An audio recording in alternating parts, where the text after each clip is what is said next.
Hi friends, welcome to my channel.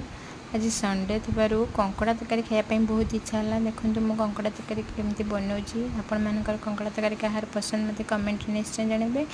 देखो भिडियोटी को मुझे बनाऊँगी।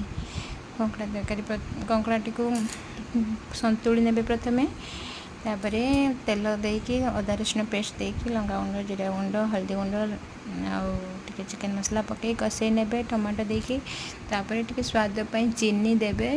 तापर कंकड़ा गुड़ को संतुलिक रखिथे पकई कषे ने तापर पानी देदेवे आ टिके तेंतुली रस देबे। टेस्ट लगे बहुत कंकड़ा देखला फुटीगला धनिया पत्र पकई गार्निशिंग करने। तापर मोर तो रेडी हो गला। आ मु पखाड़ खायापी चलिली। पखाड़ भी मौराड़ी माछ खट्टा प्रस्तुत होता। माछ गोटा मसला दे भजा होता। आ सुजना छुई आलू बेसर दे भजा होता। देखो खाया